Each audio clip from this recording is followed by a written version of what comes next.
பவள விழா காணும் பேராசிரியர் க. சிவத்தம்பி.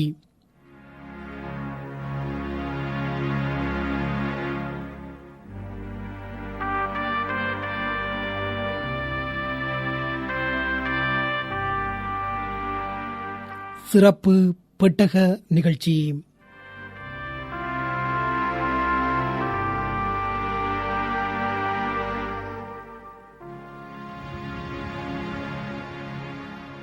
தமிழ்துறை அறிஞர், ஆய்வாளர், பன்னறி புலமையாளர், தலைசிறந்த விமர்சகர், சமூகவியலாளர், அரசியல் சிந்தனையாளர் என பல்வேறு வகைப்பட்ட ஆளுமை பண்புகளை உடையோரை கல்விமான் என்று வர்ணித்தால் பேராசிரியர் சிவத்தம்பி அவர்களுக்கு இது மிகவும் பொருத்தமான ஒரு சொல்லாகும்.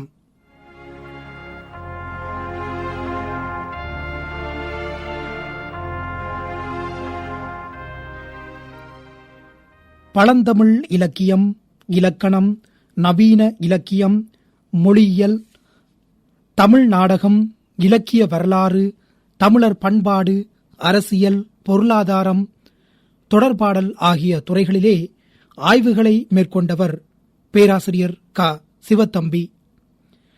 தமிழ் மொழி சார்ந்த இலக்கியங்களை உலகளாவிய இலக்கியங்களுடனும் இலக்கிய சிந்தனைகளுடனும் ஆராய்ந்தவர் இவர்.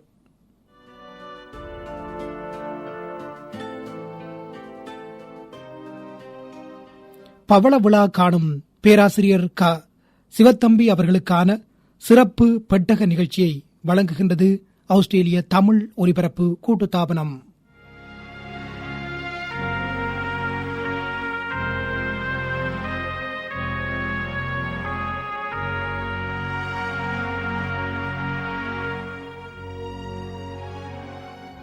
உலக தமிழ் பேரறிஞர் வரிசையிலே இன்று முன்னிலை வகித்து நமது நாட்டுக்கும் தமிழ் மக்களுக்கும் பெருமை சேர்த்துக் கொண்டிருப்பவர் பேராசிரியர் க. சிவத்தம்பி.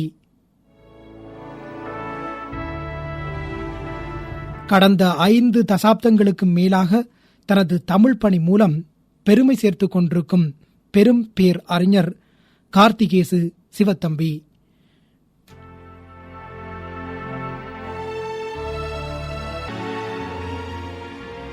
பேராசிரியர் க. சிவத்தம்பியின் பல்வேறு பரிமாணங்கள் குறித்து இன்று பல கல்வியியலாளர்கள் சிறப்பு பெட்டக நிகழ்ச்சியிலே தமது கருத்துக்களை வழங்கியிருக்கின்றார்கள்.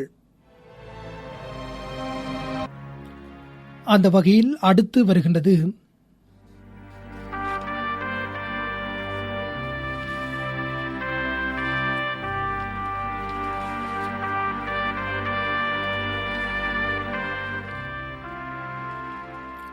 கிழக்கு பல்கலைக்கழகத்தின் மொழித்துறை முதுநிலை விரிவுரையாளரும் கலை கலாச்சார பீடத்தின் பட்டப்படிப்பின் இணைப்பாளருமான திருமதி அம்மங்கிளி முருகதாஸ் அவர்கள் பேராசிரியர் கார்த்திகேசு சிவத்தம்பி குறித்த அவருடைய வரலாற்று பின்னணி, அவருடைய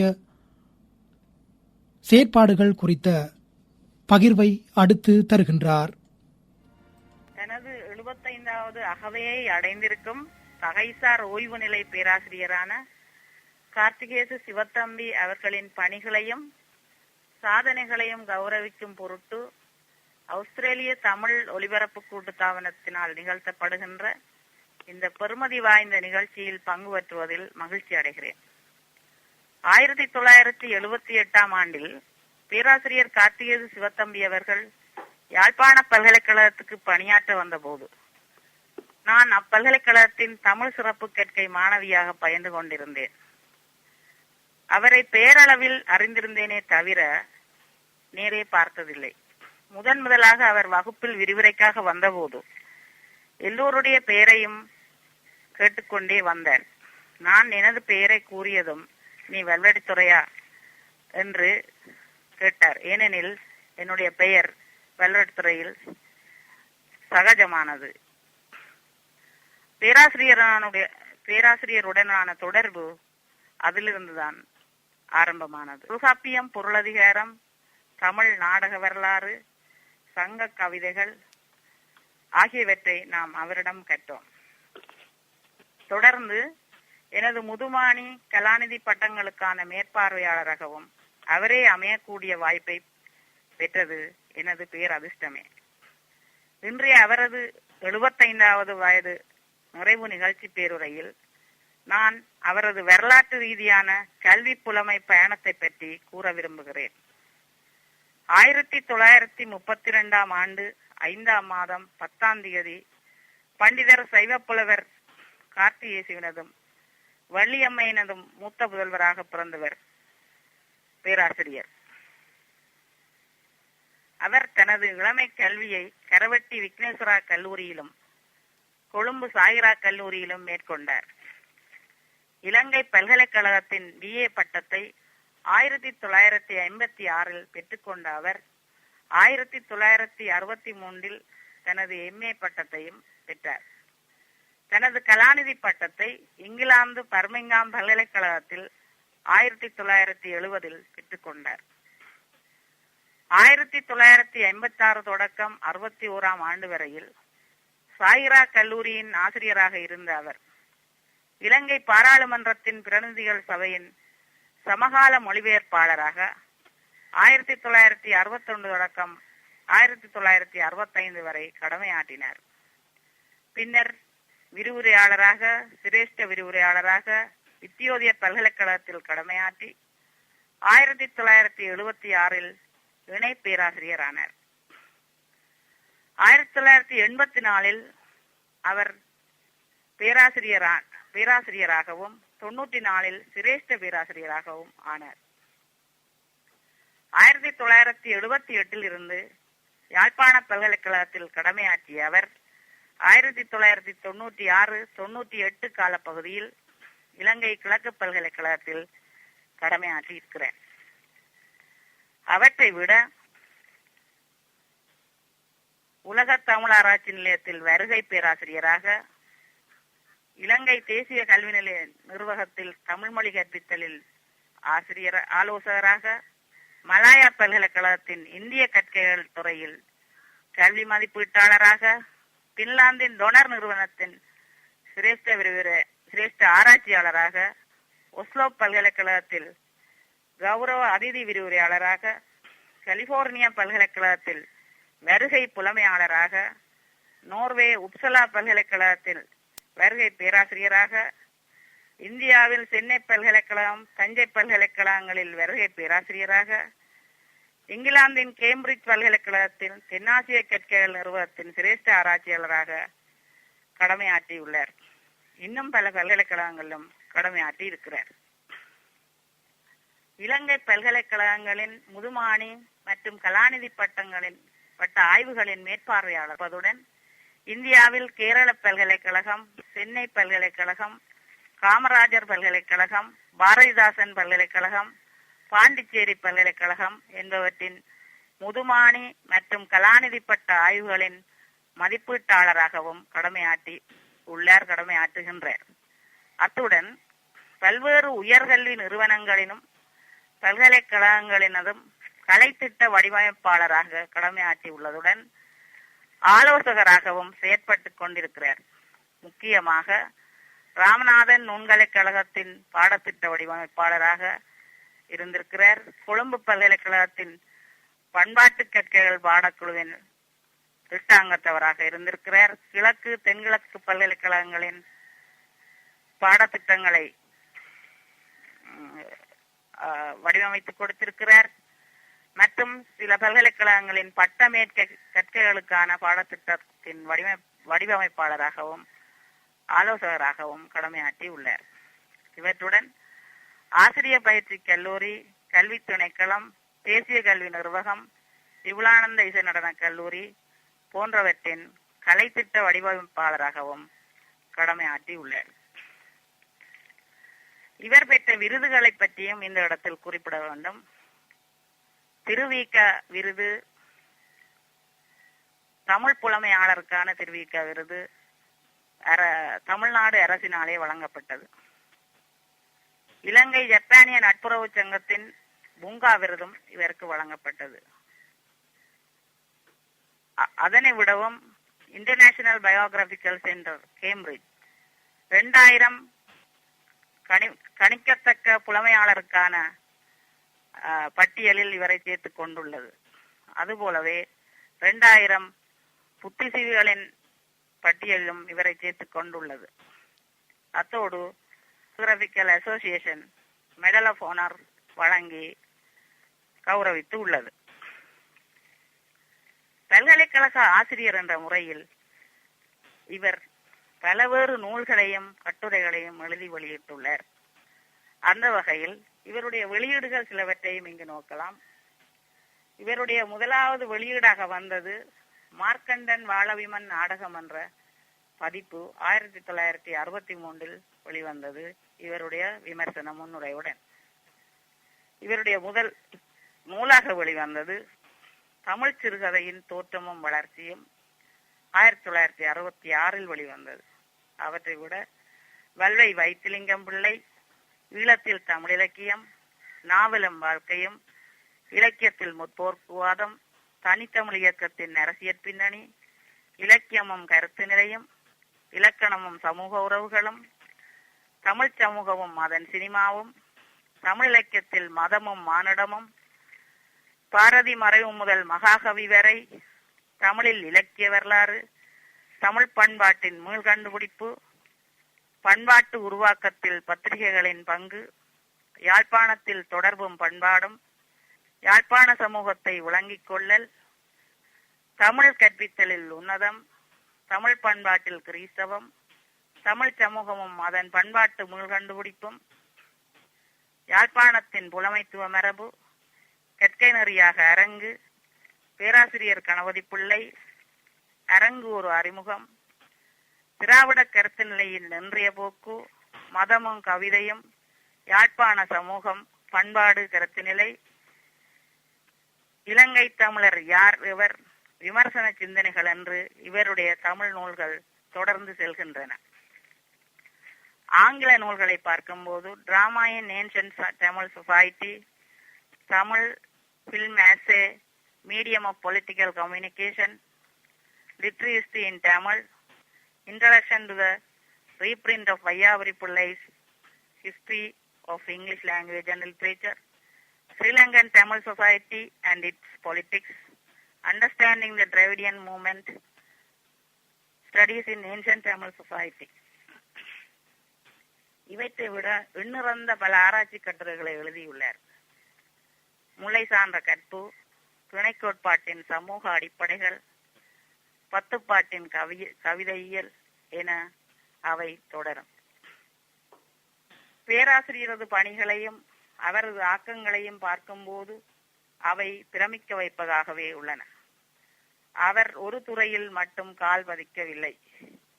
இலங்கையை பொறுத்தவரையில் பெரும்பாலான புத்திசீவிகள் கண்டுகொள்ள விரும்பாத இலங்கை அரசியல் சமூக பிரச்சனைகளை பேசியும் எழுதியும் வந்துள்ளார் என்பதும் முக்கியமானது. தமிழியலின் பல்வேறு துறைகளிலும் ஈடுபட்டுள்ளமை இங்கே குறிப்பிடத்தக்கது. முன்னர் கூறியபடி அவரது புலமைசார் ஆய்வுகள் பின்வரும் சிறப்பு துறைகளில் அடங்கத்தக்கனவாய் உள்ளன.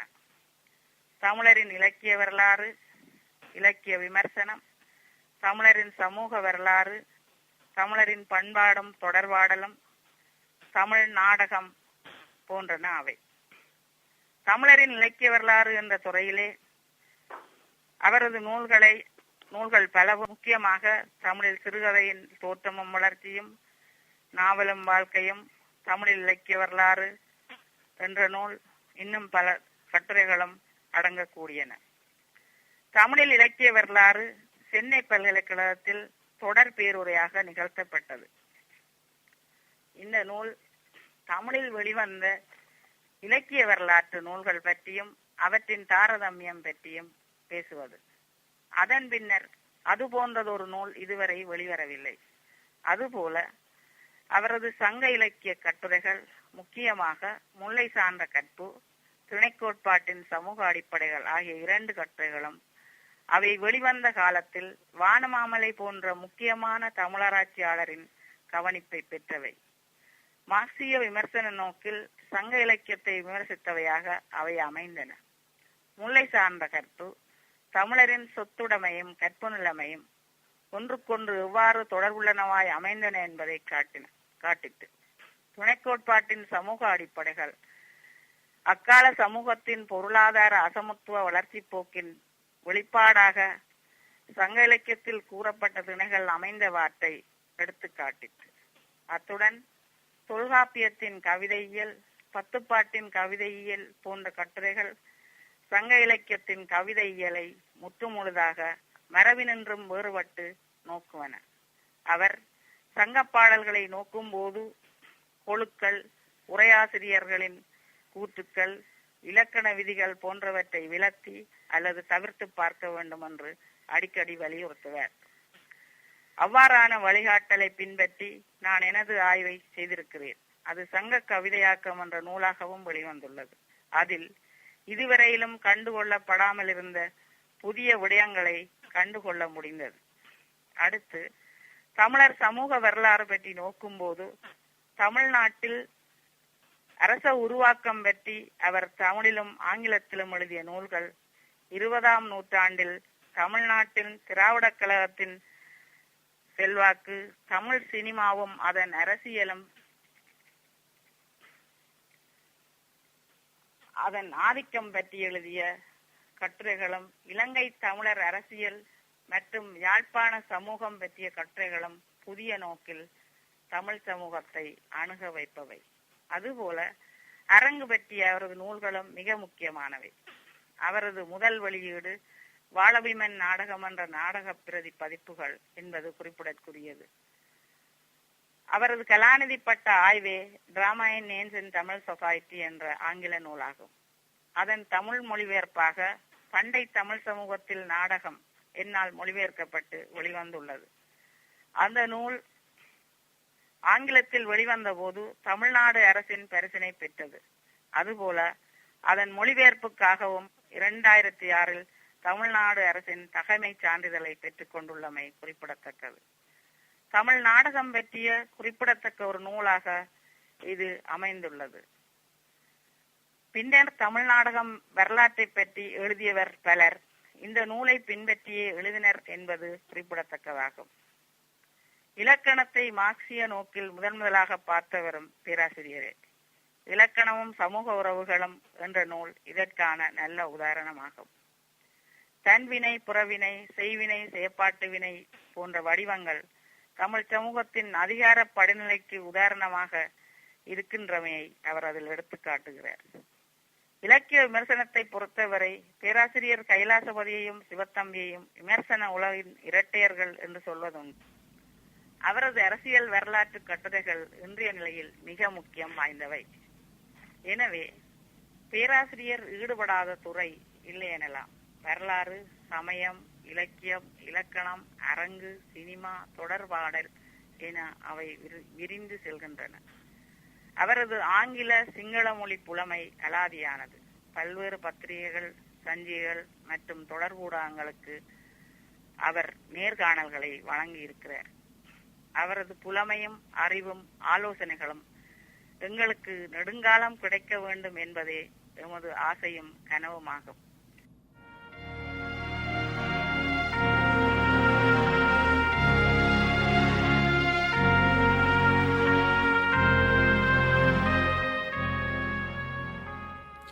பேராசிரியர் சிவத்தம்பியின் கல்வி புலமைத்துவ பின்னணி குறித்து கிழக்கு பல்கலைக்கழகத்தின் மொழித்துறை முதுநிலை விரிவுரையாளரும் கலை கலாச்சார பீடத்தின் பட்டப்படிப்பின் இணைப்பாளருமான அம்மங்கிலி முருகதாஸ் அவர்கள் வழங்கிய கருத்துரையை கேட்டீர்கள்.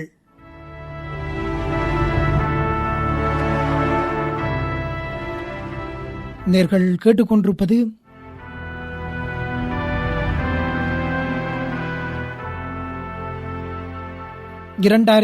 ஆண்டு தனது 75வது அகவையில் காலடி வைத்து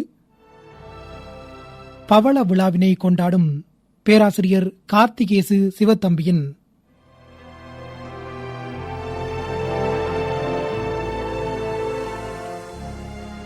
சிறப்பு பெட்டக நிகழ்ச்சி.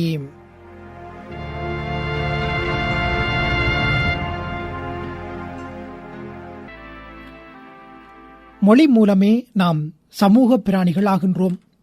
நாம் மொழியை கையாள்கின்றோம் என்று சொல்வதிலும் பார்க்க நாம் மொழியினால் கையாளப்படுகின்றோம் என்பதே உண்மை என்பர் சிலர். மொழி நம்மை தீர்மானிக்கின்றது. ஒரு சமூக புரட்சி என்பது கூட சில மொழிகளுக்கு எதிரான புரட்சியுமாகவே அமைந்து விடுகின்றது. அதன்பின் ஒரு புதிய மொழி நியதி வந்துவிடுகின்றது.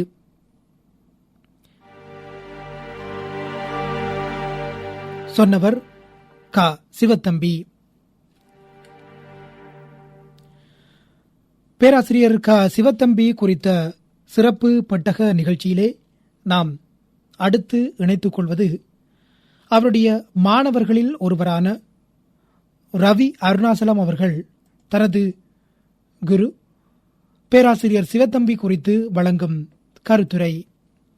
பேராசிரியர் சிவத்தம்பி என்று சொல்கின்ற பொழுது நாங்கள் 1980களில் புதுசு என்ற ஒரு சஞ்சிகையை, அப்பொழுது மகாஜன கல்லூரி மாணவனாக, உயர்தர மாணவனாக நான் இருந்த பொழுது புதுசு என்கின்ற ஒரு சஞ்சிகையை நடாத்தினோம். அந்த புதுசு என்கின்ற சஞ்சிகை ஓரளவுக்கு பேராசிரியர் சிவத்தம்பி அவர்களையும் பேராசிரியர் கைலாசபதி அவர்களையும் நாங்கள் சின்ன பையனாக இருந்து கொண்டு, சிறுவர்களாக இருந்து கொண்டு விமர்சித்திருந்தோம். அதன் பிள்ளைகள் எல்லாம் பிற்காலங்கள் தான் நாங்கள் உணர்ந்து கொண்டோம். என்றாலும் நாங்கள் அப்பொழுது சிவத்தம்பி கைலாசபதி என்று விமர்சனம் செய்து கொண்டிருந்த காலத்தில் நான் 1982ஆம் ஆண்டு யாழ்ப்பாண பல்கலைக்கழகத்திற்கு கல்வி பயிலச் சென்றேன். அப்பொழுது தமிழை சிறப்பு பாடமாக நான் மேற்கொண்டிருந்த போது பேராசிரியர் சிவத்தம்பி அவர்களை நேரடியாக சந்திக்கின்ற வாய்ப்பு கிடைத்தது. 82ஆம் ஆண்டில் இருந்து அவருடைய விருப்பத்துக்குரிய ஒரு மாணவனாக நான் தொடர்ந்து இருந்தேன். அதன் பின்னர் அவருடைய தொடர்ந்து என்னுடைய பழக்கம் அவருடனாக இருந்தது. கிட்டத்தட்ட ஒவ்வொரு நாளும் அவருடன் சந்தித்து அவருடைய அவரிடமிருந்து நிறைய கற்பதற்கு சந்தர்ப்பங்கள் எனக்கு கிடைத்தன. அதனைத் தொடர்ந்து, அதாவது அவருடைய நேரடி மாணவர்களில் ஒருவராக நீங்கள் இருந்திருக்கிறீர்கள். அவருடைய கற்பித்தல் முறை எப்படி இருந்தது? அவருக்கும் மாணவர்களுக்கும் இடையிலான அந்த தொடர்பு எப்படி இருந்தது என்பதை சற்று விரிவாக சொல்லுங்களேன். இது அதாவது எங்களுக்கு, நாங்கள் அப்பொழுது புதுசுவில் நான் தான் எழுதியிருந்தேன். அதாவது யாழ்ப்பாண பல்கலைக்கழகம் என்பது ஒரு யாழ்ப்பாணத்தின் பெரிய டியூட்டரி என்று புதுசு சஞ்சியில் நான் எழுதியிருந்தேன். அதாவது அங்கு ஏனைய விரிவுரையாளர்கள், அநேகமான விரிவுரையாளர்கள் குறிப்புகளை கொடுத்தபடியே இருப்பார்கள். விரிவுரையை நடத்துவதில்லை, குறிப்புகளை கொடுத்தபடி இருப்பார்கள். நாங்கள் உடனடியாக அதனை பதிவு செய்து கொண்டு போவோம் மிக வேகமாக. அதாவது ஒரு மணித்தியால விரிவுரை வகுப்பில் நாங்கள் ஒரு 10 ஒற்றையாவது எழுதி முடித்திருப்போம். அவ்வளவாக விரிவுரை நடந்து கொண்டிருந்தது. இது எல்லாரும் மிக சிறந்த புலமை பெற்ற விரிவுரையாளர்கள் கூட அவ்வாறு குறிப்புகளை கொடுப்பவர்களாகத்தான் இருந்தார்கள். அந்த இடத்தில் தான் பேராசிரியர் சிவத்தம்பி அவர்கள் பிரசன்னமாகின்றார்கள். நான் பேராசிரியர் கைலாசபதி அவரிடமும் கற்றேன். ஆனால் நான் அவரிடம் கற்றது ஒரு 3-4 மாதங்கள் சொல்லலாம். அதன் பின்னர் அவர் காலமாகிவிட்டார். பேராசிரியர் சிவத்தம்பி அவர்களிடம் 4 வருஷம் கற்றேன். அவர்தான் இந்த விரிவுரை என்பதற்குரிய முழு அர்த்தத்துடன் அதனை கற்பித்தார். அதாவது அவர் விரிவுரையை ஆற்றுகின்ற பொழுது நாங்கள் மெய் மறந்து இருப்போம். அவருடைய விரிவுரை மிக சிறப்பாக இருக்கும். உதாரணமாக தொல்காப்பியம், பொருளதிகாரம், அகத்திணை, புறத்திணை இவற்றில், அதாவது தொல்காப்பியத்தில் எழுத்ததிகாரம், சொல்லதிகாரம் பேராசிரியர் வித்யானந்தன் அவர்கள் எங்களுக்கு விரிவுரை செய்திருந்தார். அதே சமயம் தொல்காப்பியம், பொருளதிகாரம், அகத்திணை, புறத்திணை தொடர்பாக பேராசிரியர் சிவத்தம்பி அவர்கள் எங்களுக்கு விரிவுரையை நடாத்தினர். அவருடைய அந்த விரிவுரை முறையில் நாங்கள் உண்மையில் அந்த தமிழின் தொன்மை, சிறப்பு அவற்றை கற்றது போக ஒரு ஆர்ட் ஆஃப் டீச்சிங் என்று சொல்லத்தக்க அந்த அம்சத்தை அவரிடம் கற்றோம். எவ்வாறு ஒரு மாணவர்களுக்கு விளங்கப்படுத்த வேண்டும், மற்ற தேட வைக்கணும். பேராசிரியர் சிவத்தம்பியின் மிக சிறப்பான அணுகுமுறையை தேட வைத்தல். நாங்கள் அவரிடம் போய் கற்ற பொழுது நாங்கள் அவர் சொன்ன குறிப்புகளை வைத்துக் கூட நாங்கள் பல்கலைக்கழக நூலகத்தில் சென்று தேடினோம். எங்களை தேட வைத்ததில் பேராசிரியர் சிவத்தம்பி அவர்கள் பங்கு மிக அளப்பெரியது. அதே சமயம் இன்னும் ஒன்று, அந்த பார்வை கோணம். நாங்கள் எல்லாவற்றையும் நேரதான் பார்ப்போம். இப்படி பார்க்கலாம், அப்படி பார்க்கலாம் என்ற அந்த பார்வை கோணத்தில் இன்னொரு பக்கம் இருக்கின்றது, மறுபக்கம் இருக்கின்றது, இன்னொரு பக்கம் இருக்கின்றது என்ற அந்த பார்வை கோணத்தை அவர் எங்களுக்கு சொல்லி தந்திருப்பார். அது நிறைய சொல்லலாம். உதாரணமாக சங்க காலத்தில் ஒரு கோடியர் உளவு வாக்கியம் வாசித்திருப்பார்கள் என்பதனை அவர் எவ்வாறு நிறுவுவார் சொன்னால், அந்த ஒரு குரங்கு கொண்டு பலாப்பழத்தை, பதியில் போய் பலாப்பழத்தை எடுத்துக்கொண்டு வருகின்ற பொழுது அந்த குறுந்தொகை பாடல் வந்து அந்த வருகின்ற பொழுது அந்த பலாப்பழத்தை வைத்திருக்கின்ற குரங்கு, அதாவது கோடியர் முழவு வாத்தியம் வாசித்திருப்பது போல என்ற ஒரு குறிப்பு வரும். அதை வைத்துக் கொண்டு அந்த காலத்தில் கோடியர் என்ற ஒரு இனம் இருந்திருக்கின்றனர், அவர்கள் முழவு வாத்தியம் என்ற ஒரு வாத்தியம் வாசித்திருக்கின்றனர் என்ற மாதிரி சொல்லிக்கொண்டு போய்க்குள்ள எங்களுக்கு அந்த தேடல் ஒன்று எங்கள் வருகின்றது. அப்ப நாங்களும் தேட தொடங்குகின்றோம். அப்படி தேட தொடங்குகின்ற பொழுதெல்லாம் நான் பொழுது என்னுடைய நிறைய தேடல் இருந்தது. உதாரணமாக பாடிய உதித்து தின்றுழலும் துளையரேனும் கங்கை வாசலை கிடந்தார் கண்டதாக அவர்களே நாம் வணங்கும் கடவுளாரே. அப்ப அந்த வரியை வைத்துக் கொண்டு உதித்து தின்று உழலும் துளையரேனும் ஏனும் என்ற அந்த என்கிற இடைச்சொல் இழிவு சொல்லாக பயன்படுத்தப்பட்டது. அப்பொழுது அந்த சாதி என்கின்ற அந்த அடுக்குகள் பற்றி பல்லவர் காலத்தில் அந்த சாதி அடுக்குகள் எவ்வாறு இறுக்கமாக இருந்தது தொடர்பாக என்னால் ஆராய்ச்சி செய்ய முடிந்தது. அதற்கு முழு முதல் காரணமாக இருந்த பேராசிரியர் சிவத்தம்பி அவர்கள் அப்படி அவருடைய அந்த விதிவிலை முறைமை எங்களிடம் ஒரு தேடலை கொண்டு வந்தது. ஒரு பார்வை கோணத்தை வேறுபடுத்தி பார்க்கிற ஒரு கோணத்தை கொண்டு வந்தது. அந்த வகையில் அவர் மிக சிறந்த ஒரு ஆசான். நான் உண்மையில் அவரை பேராசிரியர் என்று சொல்வது கூட எனக்கு நான் சொல்வது விரும்புவதில்லை, பேர் ஆசான் என்றுதான் நான் அவருக்கு அநேகமாக குறித்துக் கொள்வேன். அதேபோல தனிப்பட்ட ரீதியிலே குறிப்பிட்ட சில மாணவர்களுக்கு கவனம் எடுத்து மாணவர் ஆசிரியர் என்ற எல்லைகளை கடந்து அவர் எவ்வாறு செயற்பட்டார் என்ற அனுபவம் உங்களுக்கு நிச்சயம் வாய்த்திருக்கும். அவற்றை பற்றியும் சில கருத்துக்கள். இல்ல, அது மிக முக்கியமானது விடயம். என்னை நான் இப்பொழுதும் சேர் தான் கூப்பிடுவேன். ஆனால் அப்பா என்று கூப்பிடுவதில் தான் எனக்கு விருப்பம் அதிகம். ஆனால் பழக்கம் சேர் என்று வந்து சேர் என்று ஆகிவிட்டது. ஆனால் உறவு முறை உண்மையில் அப்பா என்கின்ற ஒரு ஸ்தானத்தில் தான் இருக்கின்றது. அதாவது அவருடைய 3 மகள்மாரும் எனக்கு தங்கைகளாக, அவர்களும் என்னை அண்ணா என்று அழைப்பார்கள். எப்பொழுது போனாலும் அண்ணா அண்ணா என்றான். அந்த உறவு முறை ஒரு தகப்பன் மகன் தந்தை மைந்தன் என்கிற அந்த உறவு முறைக்கு வந்ததுக்கு காரணம் முழுதாக பேராசிரியர் தம்பி சார் அவருடைய அணுகுமுறை தான். அதாவது அவர் என்ன இக்கட்டு வந்த போதும் அவரிடம் நான் ஓடுவேன். ஓடினால் அவர் பெறக்கூடிய அந்த அறிவுரை என்பது நான் நேற்று பார்க்க முடியாத ஒரு பக்கத்தை காட்டுவார். என்னுடைய நலனில் அக்கறை கொண்டு அவர் அறிவுரை தருவார். அப்படி பார்க்கின்ற பொழுது அந்த அதற்கு இப்ப நிறைய உதாரணங்கள் உதாரணமாக இப்ப இந்திய அமைதி காக்கும் படை வந்திருக்கின்ற ஒரு காலகட்டம். அந்த காலகட்டத்தில் எனக்கு பிள்ளைகள் பிறக்க இருக்கின்றார்கள். எனக்கு எந்த வேலையும் இல்லை. அப்ப எனக்கு இரட்டை பிள்ளைகள். அப்ப இந்த நேரத்தில் என்ன செய்யலாம் என்று உடனே அவரிடம் தான் போனேன். அவர் உடனே நிறைய உதவிகள் செய்து ஒரு வேலையை எடுத்து தந்தார். தமிழர் ஆசிரியர் புனர்வாழ்வு கழகம் என்கிற நிறுவனத்தில் ஒரு வேலையை ஒன்றை தந்தார். அது ஒரு மிக முக்கியமான ஒரு அவருடைய இந்த உறவு முறையா இப்படி நான் பலவற்றை சொல்லலாம். எனக்கு மேல் பேராசிரியர் தம்பி பற்றி ஒரு அகடமிக்கலியாக, அதாவது கல்வியலாளர் என்கிற பக்கத்தில் பார்த்ததும் பார்த்து ஒரு மனிதராக அவரை பார்த்தது எனக்கு மிக முக்கியமாக தான் படுகின்றது. அது பற்றி என்னிடம் நிறைய அனுபவங்கள் இருக்கின்றது.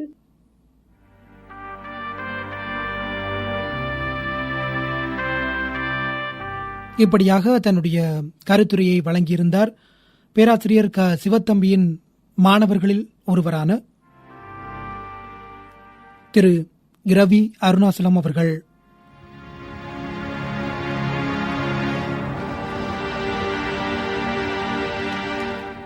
நேர்கள் கேட்டுக்கொண்டிருப்பது பவள விழா ஆண்டில் பேராசிரியர் சிவத்தம்பி சிறப்பு பட்டக நிகழ்ச்சி.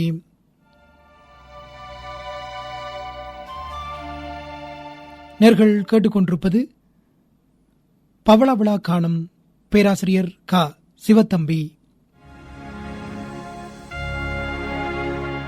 சிறப்பு பெட்டக நிகழ்ச்சி.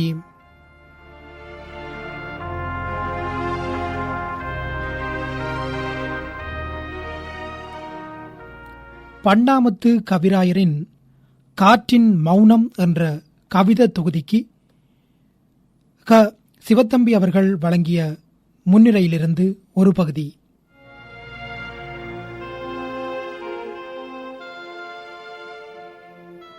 எந்த ஒரு இலக்கியத்தினதும், இங்கு இலக்கியம் என்னும் பொழுது ஒரு மொழியின் முழு இலக்கிய தொகுதியையுமே குறிப்பிடுகின்றேன்.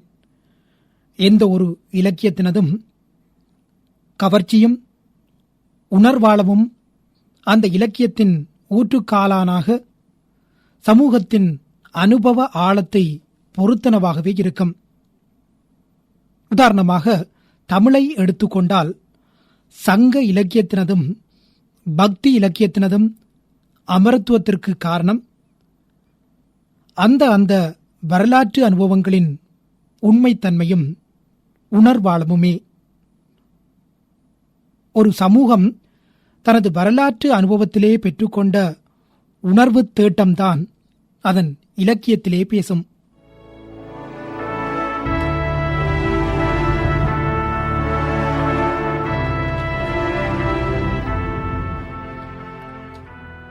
தமிழ் கலை இலக்கிய பரப்பில் பேராசிரியர் கார்த்திகேசு சிவத்தம்பியின் இடம் குறித்து முன்னாள் கிழக்கு பல்கலைக்கழக கலை பீடாதிபதி பேராசிரியர் பால சுகுமார் அவர்கள் இப்படி தெரிவிக்கின்றார்.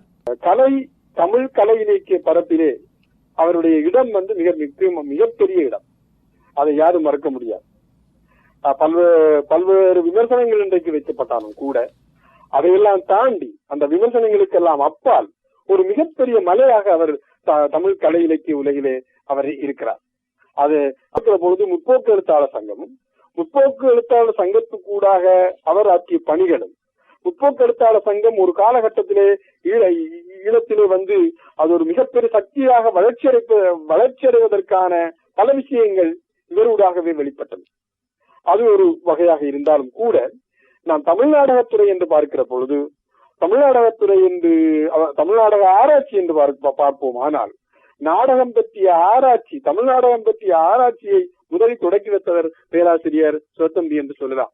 சுவாமி விவேகானந்தர் ஆரம்ப காலகட்டத்திலே தமிழ் நாடகம் பற்றி பல விஷயங்களை மதங்க சூளாமணி மூலமாக குறிப்பிட்டாலும் அதை தொடர்ந்து நாம் பார்க்கிற பொழுது பேராசிரியர் சிவத்தம்பி அவருடைய கலாநிதிப்பட்ட ஆய்வு என்பது அது இன்றைக்கு தமிழிலே வந்திருக்கிறது. பண்டை தமிழ் சமூகத்தின் நாடகம் என்று இப்பொழுது சென்ற ஆண்டு தான் நான் நினைக்கிறேன் தமிழில் மொழிபெயர்க்கப்பட்டு வந்தது. அவர் இங்கே இங்கிலாந்து பல்கலைக்கழகத்திலே அவர் அந்த கலாநிதி பட்ட ஆய்வை மேற்கொண்டார். அதாவது தமிழ் நாடகத்தையும் கிரேக்க நாடகத்தையுமே ஒப்பு நோக்கி பண்டை தமிழ் சமூகத்திலே இருந்த நாடக மரபுகளை சிலப்பதிகாரத்தின் ஊறு அவர் வெளிப்படுத்துகின்ற விதம், அந்த ஆராய்ச்சி என்பது மிக முக்கியமான ஆராய்ச்சி. இன்றைக்கு கூத்து பற்றிய ஆராய்ச்சிகள் தொடர்ச்சியாக மேற்கொள்ளப்படுகின்றன என்றால் கிழக்கு பல்கலைக்கழகத்திலே கூத்து பற்றிய ஆராய்ச்சிகள் இன்று வரை மாணவர்களால் மேற்கொள்ளப்படுகிறது. அதே போன்று யாழ்ப்பாண பல்கலைக்கழகத்திலுமே பல ஆராய்ச்சி முயற்சிகள் கூத்து பற்றி மேற்கொள்ளப்பட்டுள்ளன. தமிழ்நாட்டிலுமே பல ஆராய்ச்சிகள் மேற்கொள்ளப்பட்டுள்ளன.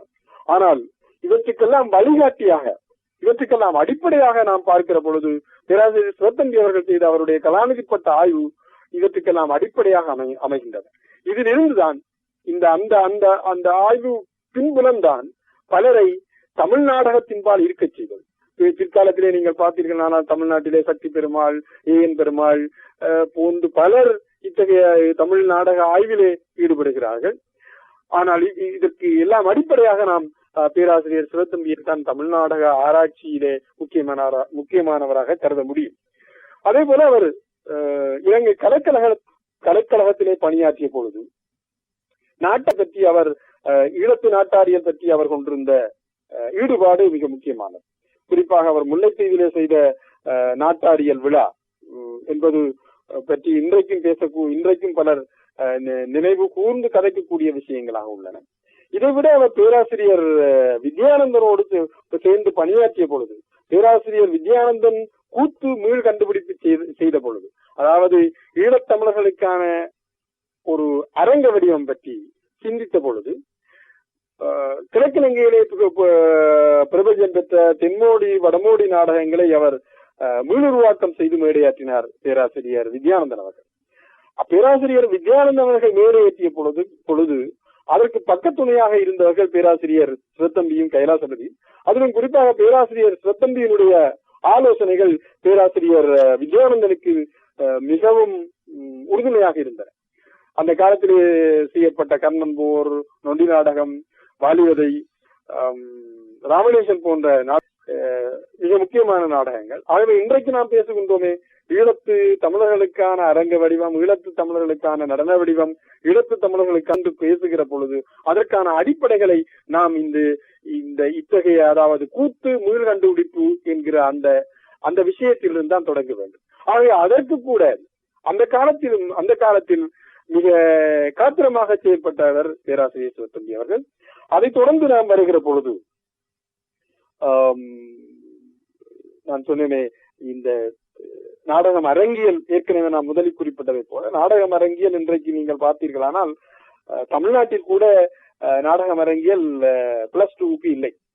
ஆகவே பல்கலைக்கழகங்களில் மாத்திரம், அதுவும் குறிப்பாக நீங்கள் பார்த்தீர்களானா பாண்டிச்சேரி, தஞ்சை பல்கலைக்கழகம் ஆகிய 2 பல்கலைக்கழகங்களில் தான், எத்தனையோ பல்கலைக்கழகங்கள் இருக்கின்ற இடத்திலே 2 பல்கலைக்கழகங்களில் தான் தமிழிலே நாடகம் ஒரு பாடமாக இருக்கிறது. அதை விட நீங்கள் இந்தியா முழுவதுமே பார்த்தீர்களானால் குறிப்பிட்டு சொல்லக்கூடிய ஒரு சில பல்கலைக்கழகங்களில் தான் நாடகம் ஒரு பாடமாக இருக்கிறது. ஆனாலும் ஒரு சிறிய நாட்டிலே அல்லது எங்களுடைய பிரதேசத்திலே கிழக்கிலே உள்ள வடக்கிலே உள்ள யாழ்ப்பாண பல்கலைக்கழகம் ஆகிய 2 பல்கலைக்கழகங்களிலுமே நாடகம் அரங்கியல் ஒரு பாடமாக இருக்கிறது. அதன் மூலமாக பல கலைஞர்கள் உருவாகி இருக்கிறார்கள், ஆராய்ச்சியாளர்கள் உருவாகி இருக்கிறார்கள். இப்பொழுதுதான் நாடகம் அரங்கியல் என்கிற பாடம் சிங்கள மொழியிலே பல்கலைக்கழகங்களிலே அறிமுகப்படுத்தப்பட்டிருக்கிறது கடந்த 2 ஆண்டுகளுக்கு முன்பு.